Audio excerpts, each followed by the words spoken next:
Welcome back to Footballology. So before we get into this video, I need you guys to do me a favor. Go over to your favorite podcast app, if that be Stitcher, SoundCloud, Apple Music, wherever you listen to your podcast at.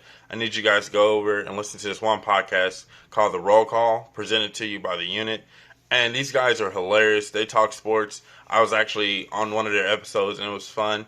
You guys just got to go check them out. They're so legit. They're so fun. And they're just an up-and-coming podcast. And they're really trying to get themselves started. Like I said, I was on there. We did a collab together. So I just want to make sure I give my boys a shout out because these guys are good. They're hilarious. So if you see this, you need to go over there and check them out. I'm going to make sure I put the link in the description below so you guys can see who they are and just go over there and watch their video or listen to their podcast. And they're just, like I said, just go check it out and let me know what you guys think. And let them know that Footballology sent you. So on today's video, as you guys can see by the title of the video, is your quarterback worth $40 million? I kind of want to put this video out because, we always talk about team building around here. We're trying to build teams. We're trying to build championship rosters. So when it comes down to paying a quarterback $40 million, is it really worth it? Is your quarterback really worth it? Is every quarterback in the NFL worth $40 million a year?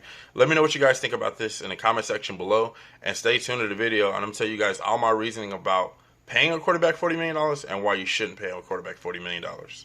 So don't get me wrong, I understand the quarterback position is probably the hardest position in all of football. The time and the endless effort that these guys have to put in to actually read defenses and just play the position, but not only play the position, play it at an elite level. So when you do come across a guy that can play it at an elite level, he does deserve to get paid. I'm not saying he doesn't. And also I understand there's some quarterbacks that have, team-friendly contracts, but not every quarterback has team-friendly contracts either. It's just one of those things where you have to find a good, happy balance. And I understand, with guys like Patrick Mahomes coming up, Lamar Jackson coming up, we've seen Kirk Cousins get $84 million guaranteed out of the gate. And so, we've seen all these ridiculous fat contracts going through the quarterback position. But then when you pay these guys, and when you find yourself in a Joe Flacco position, when you pay the wrong guy that money, you hurt yourself because it's hard for you to build the rest of your team because there's so much money locked up into one position. I remember when Philadelphia had Sam Bradford, Chase Daniels, and I think they had just drafted Carson Wentz. It's like, what are you doing with all these quarterbacks? And they were all getting paid fairly decent money. And so, you find yourself having more money invested into one position than you do actually the rest of your team. And it hurts your team. Football, to me, and it's a biased opinion, I guess you could say, but, that's what people always tell me. Football is the ultimate team sport. You can't just do it with one guy. Now, I get it. You got guys like Aaron Rodgers, Pat Mahomes even right now is looking unstoppable. You got guys that, Peyton Manning, Tom Brady, that could pencil your team in for 10 wins. And I think that's the only time you pay that quarterback. Russell Wilson's another one. That's the only time you ever pay your team that kind of money, when you can definitely pencil in 10 wins for that team. When the quarterback is that good to the point where, with him on the roster starting every game for 10 games, he's going to give you that opportunity to win those 10 games. But then you got to find a way to win the other 6. And so if you can do that, then you're good.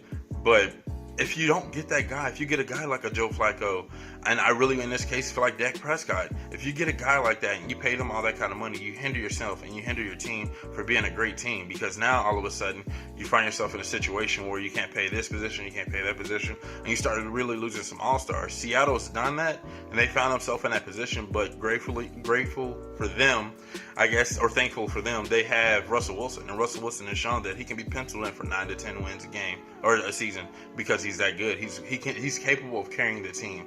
And so that's the only time you pay the quarterback that kind of money.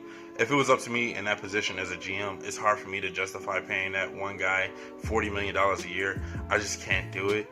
But I know that if you come across a once-in-a-lifetime talent like Aaron Rodgers, like possibly the way Patrick Mahomes started his career, Russell Wilson, guys that truly shown that they have that knack to actually play the position and play it at an elite level, you have to cough up the money at the end of the day. And I think and only in that moment, when I'm that dedicated and that true to that quarterback, is when I will pay that money.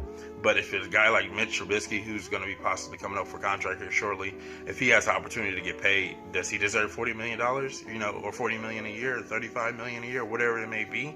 I don't feel like Dak deserves the money he's about to get, but somebody's going to pay him. If Dallas doesn't pay him, I feel like somebody's going to pay him, or he's going to get tagged, one of the two.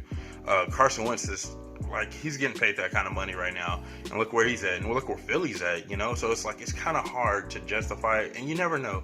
Not every time you pay this guy that kind of money is going to be perfect. You never know who this guy's going to be. You never know how he's going to turn out or anything like that. It's so hard to say. It's so frustrating because you just never know. but you don't want to let go of a possible good thing either. Let me know what you guys think in the comment section below. if you come across a quarterback and you're kind of in between, like a Dak Prescott, do you feel like Dak deserves, 40 plus or 35 plus a year? Do you feel like you just wait and just go get a new guy and just build a team around him and hopefully he's the truth? Is there some situations where the team is so perfect around the guy when he first come in? We've talked about this in the past too, where the team is quarterback ready and the guy just comes in and he flourishes and looks amazing, and then you pay him all this money and then you start losing those pieces that were around him that made him look amazing and he just falls off. Let me know what you guys think in the comment section below. And if you're not a footballologist yet, go and subscribe to the YouTube channel today. Become a footballologist. Go over and check out the podcast, The Roll Call, presented by The Unit. Go check those guys out. And like I said, if you're not a footballologist yet, go and subscribe to the YouTube channel to become a footballologist. And stay safe, football fans.